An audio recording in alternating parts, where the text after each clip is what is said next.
দৌলতদিয়া থেকে এই মেয়েকে বিয়ে করে সুখের সংসার করতে চেয়েছিল এই ছেলেটি, কিন্তু হঠাৎ কি এমন হলো, তার মনে কি এমন প্রশ্ন জাগলো, কেনই বা তিনি এই মেয়েকে ডিভোর্স করতে চাচ্ছে? বিস্তারিত আমরা তাদের কাছ থেকেই জানবো। আসলে আপু, মূলত ঘটনাটি কি হয়েছে একটু বলেন তো। আসলে ভাইয়া, মানে আমি তো দৌলতদিয়ায় ছিলাম। ওখানে ধরেন আমি প্রচুর টাকা ইনকাম করছি, কিন্তু কখনো সুখ পাই নাই। আচ্ছা। তো একদিন হঠাৎ করে ও ওখানে গেছে।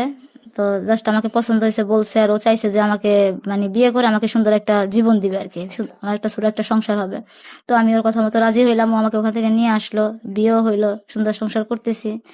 মনে করছি যে যাক, পিছনে যেটা গেছে তো গেছে, তো আমি এখন ভালোই আছি। কিন্তু হঠাৎ করে এখন মানে মানুষের কথা মতো, মানুষের কথা শুই না, এখন ও আমার সাথে মানে আর সংসার করতে চাচ্ছে না। আচ্ছা। আসলে ভাইয়া, দোষটা কি আমার বলেন?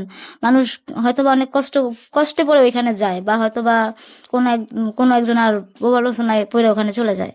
তো এটা কি, দোষটা কি আমার বলেন ভাইয়া? অবশ্যই আমরা একটু ওনার কাছ থেকে জানার চেষ্টা করি। আসলে ভাই, আপনি তাকে বিয়ে করলেন, তাকে ভালো করার চেষ্টা করলেন, এখন কেন আপনি তাকে ডিভোর্স করতে চাচ্ছেন? ভাই, বিয়ে করছিলাম ভালো একটা সুন্দর জীবন দেওয়ার জন্য। তো বাড়িতে মনে করেন আশেপাশের মানুষ অনেক অনেকে অনেক কথা বলে, যেটা আমাদের প্রতিনিয়ত হয় বাংলাদেশের মধ্যে। আচ্ছা। তো মানুষের কথাগুলো আর আমি নিতে পারতাছি না। আচ্ছা আচ্ছা, মানে এমন কি বলে মানুষ, কি টাইপের কথা বলে যেটা আপনি নিতে পারতেছেন না? যে কাশ বাংলায় বলতে গেলে বলে যে একটা নড়ি বিয়া করে আনছে, হ্যাঁ। পতিতার একটা কাঙ্কি আনছে, একটা মাদার চুদ, এটা মানে এরকম ভাই মাইন্ড করেন না, মানে এরকম যেমন বলে আর কি। আচ্ছা আচ্ছা আচ্ছা। যে এর মধ্যে কি কোনো বিবেক বুদ্ধি আছে? ওর বাপটা তো ভালো মানুষ, ও কেন কেমনি এই কাজটা করছে? আচ্ছা। তো এইগুলা কথা আমার বাপ মানিয়া যখন গালি দেয় তখন আমার সহ্য হয় না। এখন ওরে বলছি যে দেখো এরকম বলে, এখন তোমাকে তো আমি রাখবো না। আচ্ছা। কিন্তু দেখেন, আপনি একটি মেয়েকে দৌলুদিয়া থেকে নিয়ে আসলেন, একটি যৌনপল্লীতে সে কাজ করত, সার্ভিস দিত, অন্যান্য ছেলেদের সাথে সহবাস করত।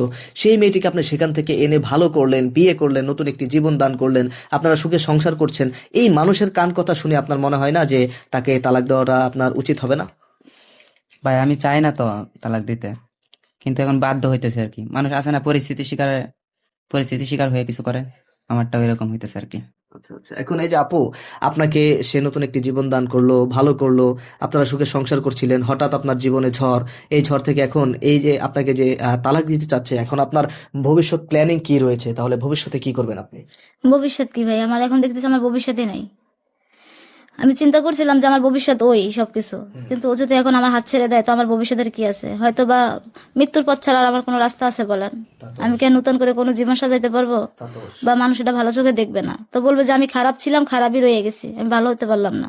মানুষ কিন্তু এটা আমরা যতটুকু জানি, যারা দৌলদিয়ায় থাকে তাদের মধ্যে কোনো মন মানসিকতা থাকে না, ভালোবাসা থাকে না, তারা কোনো মানুষের কাতারেই পড়ে না।